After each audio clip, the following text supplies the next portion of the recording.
Hello and welcome to the Daily Lawyer. Thank you so much for tuning in. And today we are going to be speaking about banking law. We're also going to be speaking about something very interesting, which I think is very relevant to all of us in whichever stage of life we are on. And that is about taking career breaks, about getting back into the workforce after career break, and all of those things, how to negotiate your position in an organization after you've taken a career break and so on. And I cannot think of a better person to talk to us about all of these things other than my dear friend Malavika Menon. She is a partner with Dhaval, Vussonji and Company. She's a banking law expert. She's been doing banking law for over a decade, first with S&G Partners and then with Yes Bank, and now as a partner leading the banking law practice at Dhaval, Vussonji and Company. Other than just being a lawyer, she's a phenomenally creative person. She paints, she does yoga, she does a whole lot of things. So Malavika, thank you so much for being on the TDL podcast. Hi, that was quite an introduction.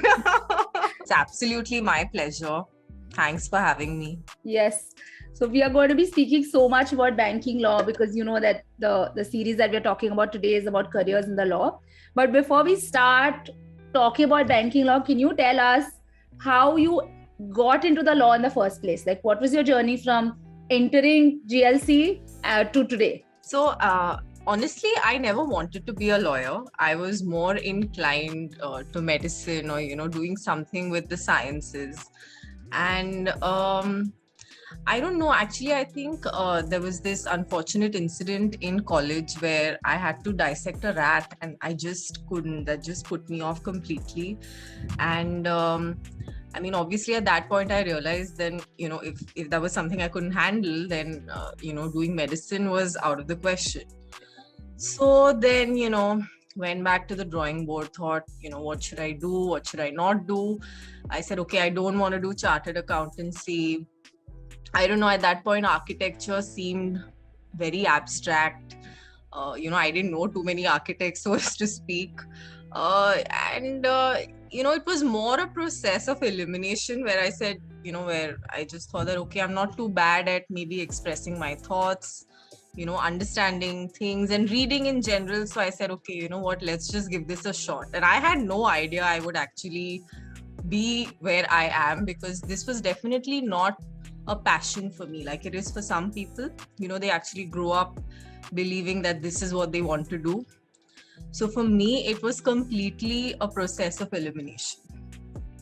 So yeah, that's how I'm here today. That's how you got into GLC, and then what happened? Yeah. Like, how did banking? Because you've really gotten into banking law. So correct. Again, it was by chance, because the first law firm that I worked at, it was a small solicitor law firm. So they they did a lot of the matters were on a smaller scale, you could say. And it was 4 or 5 people who were working together. It was a great starting point. It was a great place to learn things very well. It was my first interaction with dealing with clients independently, so it definitely gave a lot of confidence. And obviously I think I just felt that maybe I needed to be with more people my age and just generally interact a little bit more, which is what led me into seeking other opportunities. And that's when an opportunity came with S&G and Partners, and that's when I kind of got stuck with this practice. Again, not something I chose, it's just something that came my way. So so as you can see, I've not made too many choices. It's more like whatever was there in front of me at that point, I kind of. But you made the best of whatever you've done. Like, you've really I tried to. you've given your best to that. So for someone who's listening, because this entire sort of podcast is geared to people who are not in the profession or who are young lawyers or law students, how do you explain banking law? Like, what is banking law and what is... So a lot of people think that acha aap bank mein kaam karte ho. So it's a there is that little bit of misconception, and a lot of people just know like M&A.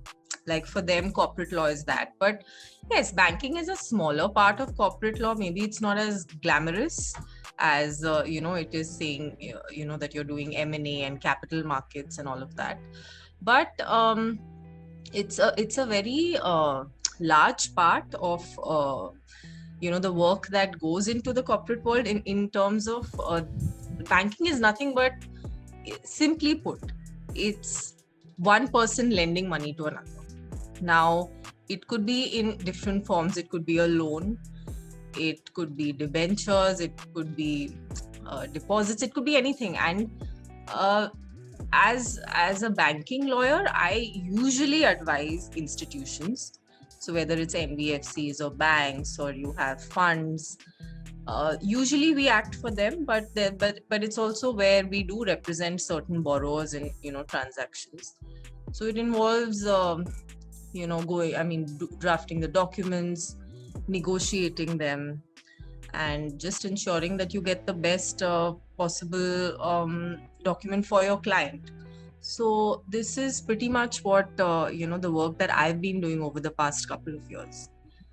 But what does, like, a banking lawyer, if you have to simplify it, what do you think, what will you say a banking lawyer does? Like, one thing is they'll do documentation for loans and for mortgages and liens and all the other things. So you're actually drafting all of those complicated documents. So you are drafting, most times most organizations have a standard set of documents which get negotiated with different borrowers. So you are sort of fine-tuning the documents every time that you do a particular transaction, because it's not a one-size-fits-all, because sometimes you have to make changes as per a particular structure, or when it really depends. So it's not like a something you have blanks and you have to just fill them. So there is a lot of application of mind. There's a lot of understanding of commercials. That is something which that's a skill which even I've had to hone over the years, understanding about interest and things, even things relating to how the sales figures come. So because I do a lot of work in construction finance, so you have to have a fair bit understanding of how the market works as well. Construction finance means like real estate, helping builders construct buildings and other sort of, you do bigger projects like yes, like so there are townships, bridges and those kind of things, like it could be absolutely. So slum redevelopment, it really there's a wide array of the types of construction finance models that there are. So there is a fair bit of understanding of how the market also works, and one needs to keep oneself abreast with the latest developments. You can't be clueless about things.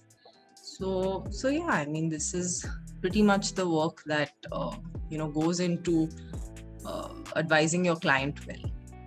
So do you also, like, you do this, but when under banking law, this is one part, like drafting documents and advising your clients and basically structuring the entire financial model along with the finance guys to ensure that your client has minimum risk and make the best sort of decision. But do banking lawyers also do things like there are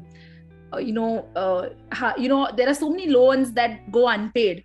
So so do they also do things like that in the DRT? Of course, so there is, so that again, that would really, I think, form part of what a litigation lawyer would do, whether you go to the DRT or you go to the NCLT or whatever it is, whatever the forum could be. So yes, but there, of course, the recovery is a big part of all of this. So there are people who at least in a lot of companies, there are people who are specifically appointed to look into recovery. So, a lot of companies outsource work to firms like us for recovery matters. But even in-house, there's somebody who is actually overlooking all of this. So, yes, recovery is a big part of what a banking lawyer would do as well. And you've been doing banking law for so long, so you can actually answer this question from a number of different perspectives. What do you think are the most common mistakes that people make in your line of, or in your experience? When I say people, it could be clients of yours who are coming to you with these huge sort of construction projects, or it could be even the everyday, like common people like you and me. What do you think what are the mistakes that we make in our everyday life with regard to documentation, or anything to do with, the way we bank with? What do you think we do? Or not negotiate our documents, not think through? What do you think are the mistakes that we make? So for a lot of like retail loans, if what you're talking about, the bank's not really going to sit down with you and, negotiate a document. This is what it is. This is you sign it and you're done. But I think when it comes to loans having a certain ticket size, I mean, when it crosses a certain threshold, that's when the negotiating power really, kicks in. That's when somebody's actually going to sit across the table and, listen to what you have to say, see if, changes can be made. But not in the ordinary course, not somebody who's going to, go for a car loan or who's going to go for, even a home loan to that extent. So, no, I mean, if you were talking about mistakes in terms of work, was that something that you were referring to? I was talking more about mistakes that everyday people make that, we with simple knowledge, you that can be plugged basically. So for obviously, instance, I mean, not reading between the lines. Sometimes, yes, there is no choice. You sign it, but you should be aware at least of what you're signing. Sometimes people don't have access to getting that sort of an understanding or just getting somebody to explain the finer print to them. So yeah, that unfortunately is there, but I mean, other than that, I don't think, like I said, I don't think anybody is in that position to really negotiate a lot of the, typically retail loan documents, etc., which are there. So there's not much one can do. So then, what are the, for a common person who's taking a house loan or a car loan or even a personal loan, what are the things that a person has to read? Because no person is going to read from the beginning of that document to the end. I doubt if you and I will also read it. I also never read it, yeah, to be very honest. Because you have to just sign on the dotted line. And you have to do some 34 signatures. So you're like, I'm done, Yeah. But what are some of the clauses? Mechanical. Yeah. So you should definitely read the interest rate. Is it fixed? Is it floating? Is it going to change? So that is something you should be aware of. You should know when your repayment starts. If there is a moratorium period, when you don't have to pay your principal amount, you should know when your principal amount starts, when the repayment starts. You should be aware of your default interest, which is usually in bold as per RBI guidelines. So that is something you should be aware of. Also, I guess for most of these sort of loans, I think these are the main things that one foreclosure needs to look at. Because I believe there are foreclosure, if you foreclose before a particular time, there are prepayment, but not correct. So that is also, obviously, these are whatever your financial charges are, whichever you have to pay to the bank. I think that's something you should be very well aware of, and you should definitely bear that in mind when you're signing the document. And other than that, of course, please be regular with your payments. So especially with respect to home loan, because obviously your house is mortgaged to the bank. So if you miss payments, then there is a procedure which will be followed by the bank. So I mean, you need to be aware of these things. So definitely read these particular things. The rest, even if you want to change, you really can't. But these particular things are definitely, it's definitely something that you need to be very careful about. Mallu, what you said, fixed interest and floating interest and changing interest. So for someone who doesn't know anything about this, how will you explain it to them if they see whatever X% fixed or X% floating or whatever compounded or changing? How do you think they should understand this? So a fixed interest rate would be, which is, say, like if it's 10% per annum, then it's always going to be that. A floating one is where it could sometimes be 10%. I mean, it depends. Like the bank's rates also change at times. So it could be 10, it could be 9.8. So just to, keep that in mind while, the loan is going on. So just to know that, it depends. Sometimes you have a fixed rate, sometimes you have a floating rate. So again, it depends on that particular, whatever the commercials are for that particular loan. Yeah, but so basically you know it, because then, that will affect the amount of money that you have to pay every month, and then you then plan backward. essentially. Exactly.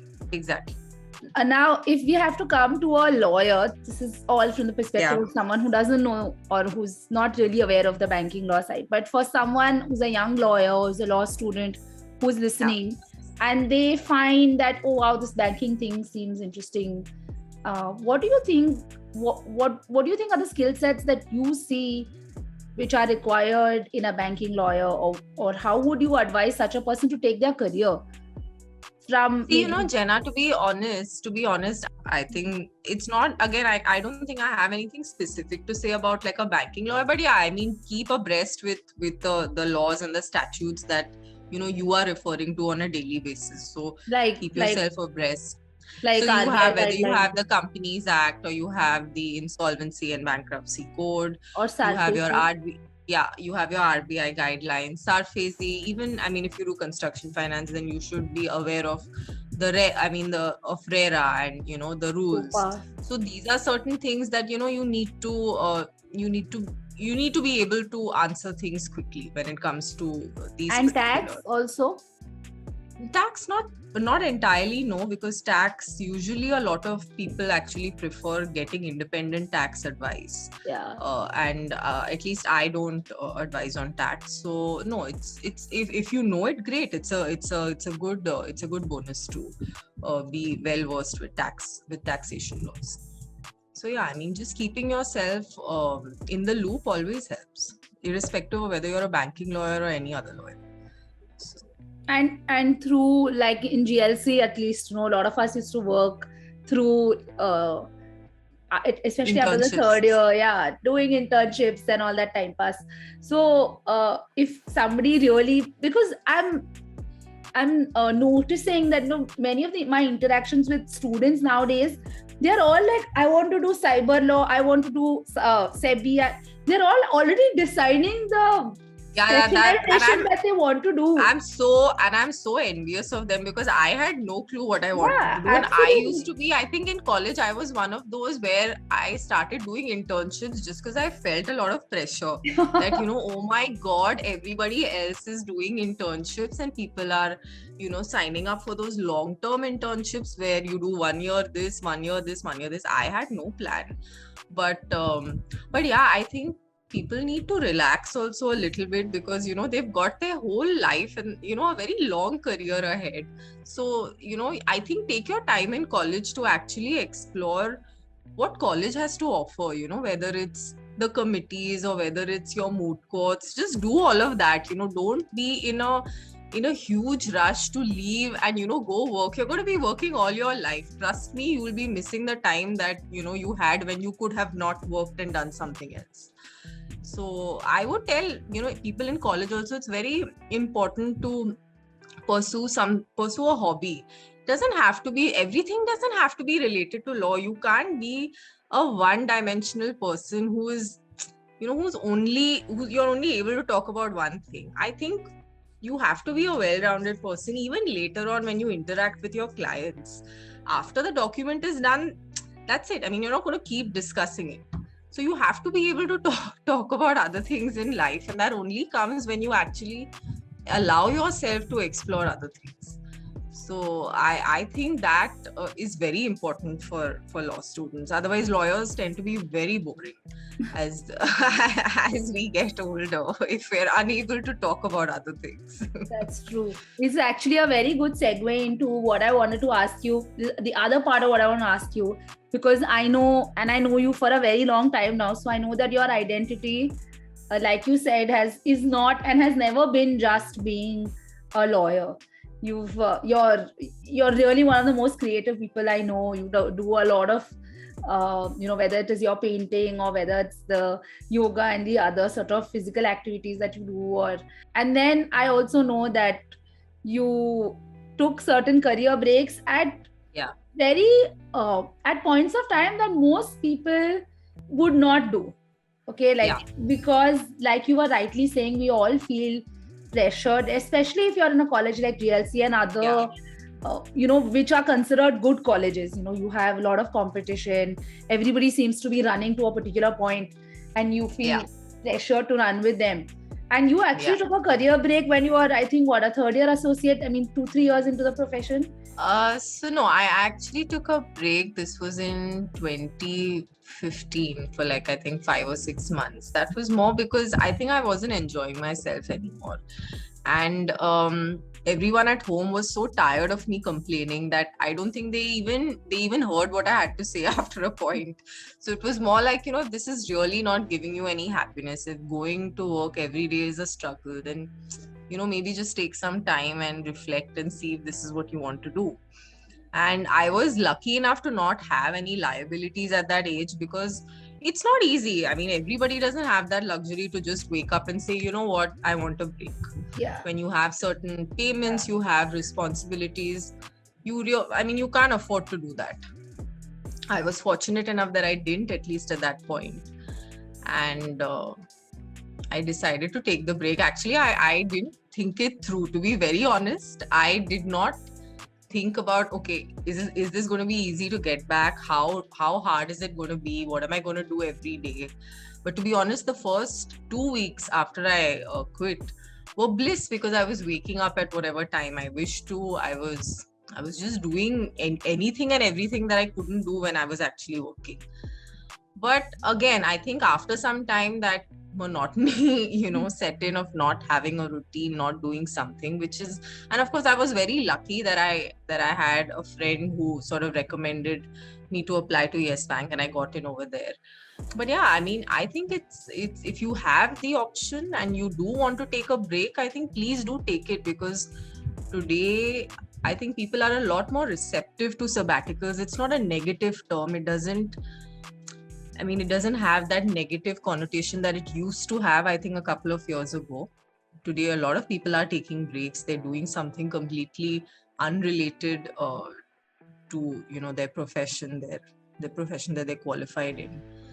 And I think it brings about a lot of gratitude when you get back. At least that's how it was for me. I was pretty grateful to be able to get back. And I think I ended up giving more to my career after the breaks than I would have if I had not taken a break. So yeah. What do you I Yeah.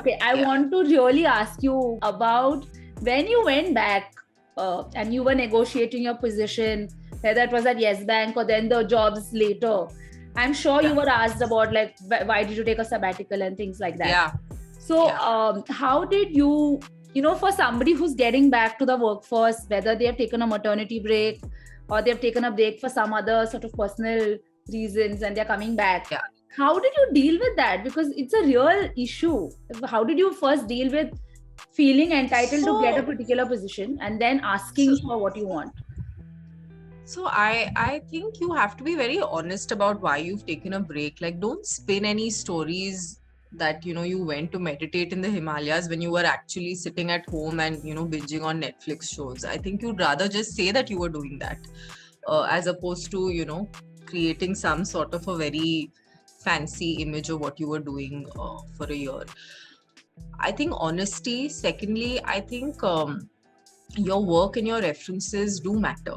So if you are someone who has consistently been a good resource, and your work would speak for yourself, you would know what you're saying. I mean, I don't think a couple of months, I wouldn't be able to talk in years, though my last break was a little over a year and a half, but I don't think that time away from the profession is going to hamper your skills or your ability to be a lawyer. So if you are able to, of course, see, and when you go for when you decide, like, you're on your break and you think that, okay, another 6 months, I'm ready to join work. So start working backwards, and you need to start preparing. You need to start being in a position where you'll be able to answer questions thrown at you.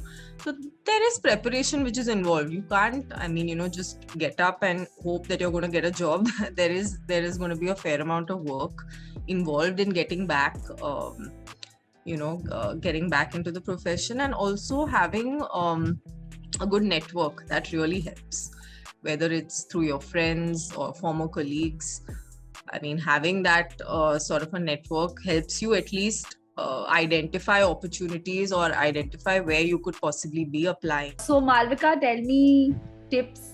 How did you really prepare to get back? How did you ask? How did you negotiate the position that you were in, and how did you feel entitled first of all for that position? Because that is also a challenge. Because we ourselves feel like, oh my God, I've missed out so much. I don't think I can ask. I think I should be happy if I get only this much. We decide that for ourselves. So how did you get past that, and then how did you prepare to get back? So I think when I was reaching that saturation point of chilling and not doing anything and not having a routine was when I decided, you know what, now it's time to get back to work. I think I've painted enough. I've maybe worked out enough. I've done all these things, so now maybe it's time to get back to the routine and time to for the meter to start running again. So yeah, definitely one is you need to again update yourself over all the developments during your sabbatical. So because obviously time off is no excuse that you don't know what's happening if you're still coming back to that profession. So that is one. Secondly, sending out feelers to your friends or your former colleagues or anybody whom you've known professionally, if they can recommend a certain opening to you, because sometimes it really helps to apply to a place through a reference. Not that reference is gonna get you the job, but at least it, I think, helps you get an interview if nothing else. So for sure. And you mentioned about the guilt, right? Like, I don't think we should feel guilty for taking a break in your own life. I think it's fine. I mean, given that, hopefully everybody is going to have careers spanning like a couple of decades.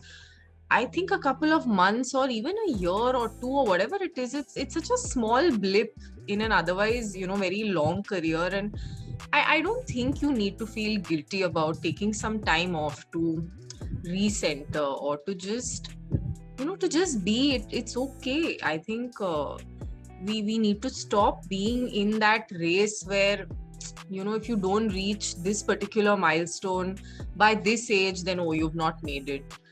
I think today a lot of our lives are so centered around achievements and goals, and sometimes I think we lose little focus of the small things that give you happiness.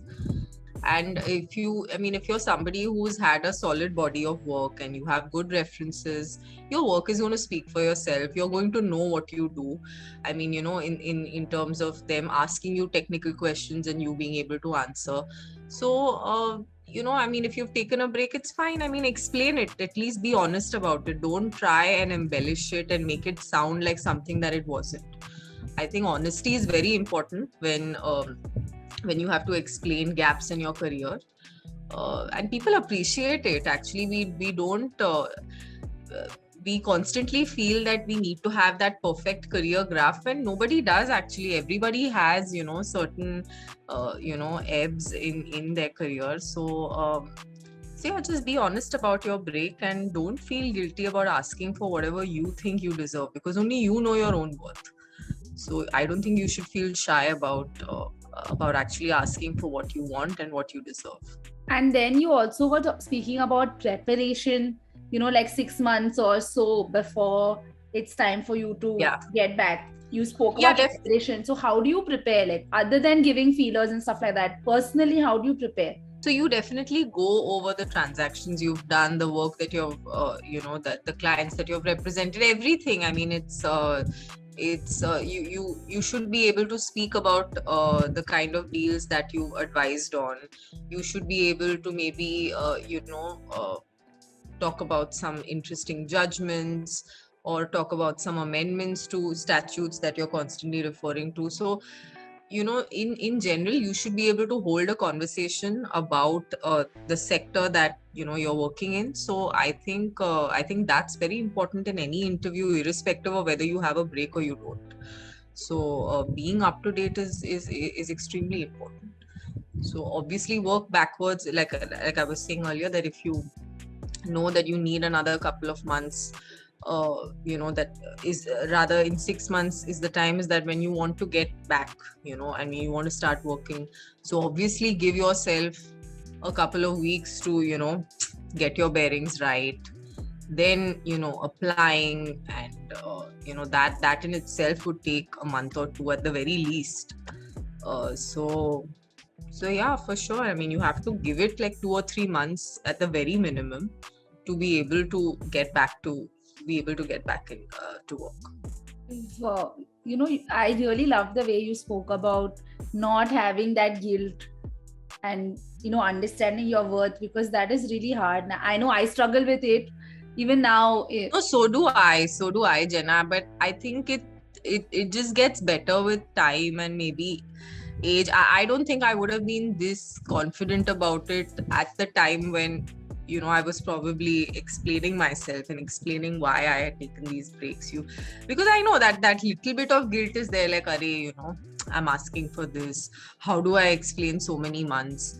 But I think, yeah, like I said, it's something it's maybe not confidence, but I think it's a sense of just knowing that it's fine. It's really okay to take that break. It's okay. Like, don't beat yourself up about it, and just accept it for what it is. It's fine. You needed time off, you took it.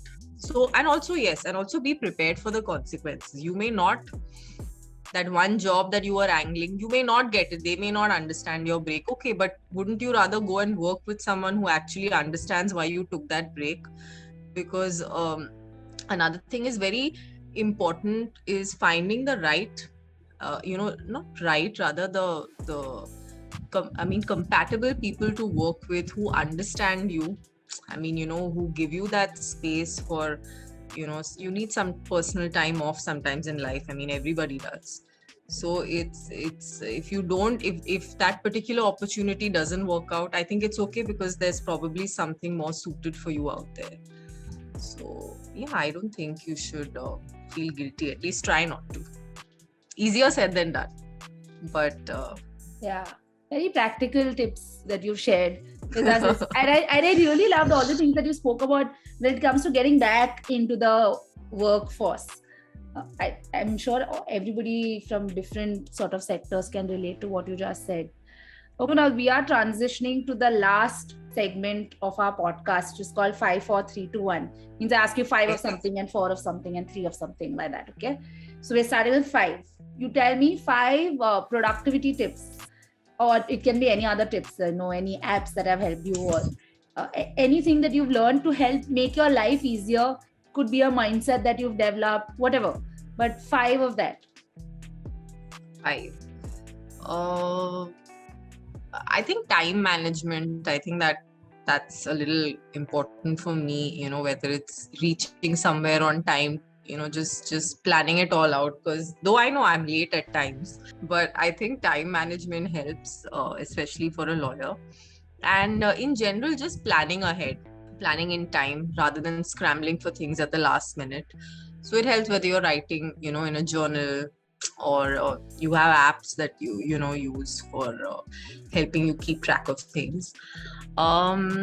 I also think a tip, I don't know whether this would qualify for a lawyer or not, but I think it's great for everybody to have some physical routine, physical exercise, whether it's dancing. And I know just the way you do, for you, dance is such an important part of your life.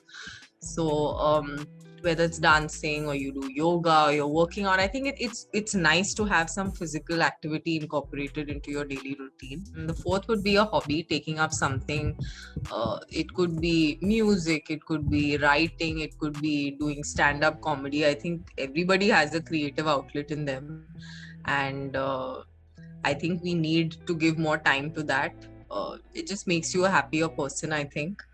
And taking time out to socialize and staying away from the apps may be a good thing, considering how glued I know that's we true, are. no? Yeah, we are to our phones and iPads. Maybe like the human interaction. Yeah, the human interaction I think is important, especially given that some of us are still working remotely. I think having that human interaction with your friends and family is also very important, because they are the ones who keep you grounded. They're also the ones who encourage you. And I think socializing is also, I think it's a very important aspect of not only just being a lawyer, but just being a well-rounded person. So I think this would be these would be my tips. I actually agree with all the 5 things that you've said. And maybe not, it's not like applicable to a lawyer, it's just applicable to all of us. It doesn't, anyone in general. And we should be more than just lawyers, no? I mean, that's what I actually live by and I go by, because I don't want to be known only as a lawyer. It was never something that I wanted, and I would like to be known as other things as well. I can say for you that you definitely are. You have an identity that goes way. I mean, you definitely have an alternate career as a fashion blogger, or like Oh my God. I think right now I just feel so bad that I don't read the way I used to, and it's purely because of the amount of content that is out there on all these apps, and I'm also guilty of consuming it like anybody else. So I'm loving the way you're giving me these openings into the next question, because the next question I was going to ask you is 4 books that you recommend, and you just spoke about reading. So 4 books that you recommend everybody should read. So I really liked Becoming by Michelle Obama. I read that on my iPad, and I quite enjoyed that book. It's a nice insight into how the childhood that she had, then her legal career, then the entire presidential journey with Barack Obama. I quite enjoyed that book. I don't really read too many legal books or books written by lawyers and all per se. I used to enjoy John Grisham once upon a time, but I haven't read any of his books very recently. Of course, the Harry Potter series, I'm a big Harry Potter fan. So I think any of those books, it's just, if you're feeling, whatever it is, I think you can just revisit those books anytime. It's just like, an old blanket. Then which I really like Not Without My Daughter, and I've forgotten the author. I think Betty Mahmoodi, I think that was her name. I don't know. I read it because you guys told me to read it, and it's beautiful, but it was a bit disturbing. No, I'm glad it turned out well in the end. I know. I think that's what I liked about the book, the fact that she actually made it out with her daughter. I think the way it was written, it was a first person account of what happened. I really liked that book. And a 4th, what else have I read recently? Not recently, but I really loved the Da Vinci Code. Conspiracy theory, everything. Like it had, it was very absorbing. I think I finished it in a day or 2.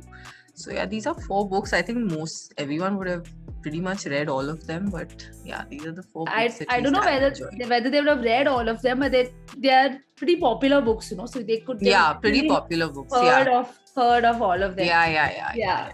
So I think they are good suggestions, because it's like it covers most people, even like not readers or not intellectual readers. Correct. And it's not just like heavy fiction, heavy non-fiction, or even very literary books. It's not, like stuff we can read, we can pick up anytime and read. Okay, 3 tips that you will give law students or young lawyers for their profession. Please don't over-intern. I think I specified that earlier. Enjoy your college life. Be prepared to work hard. It's not a very glamorous profession. There are going to be long nights involved. Also, I think like you said, you spoke about suits some time ago, and I think the general perception for people, it's either this jolly LLB type rubbish, like talak pe talak type thing, which is not wrong, or it is It's this Tariq suit. pe Tariq Jeda. Oh, good. Talak.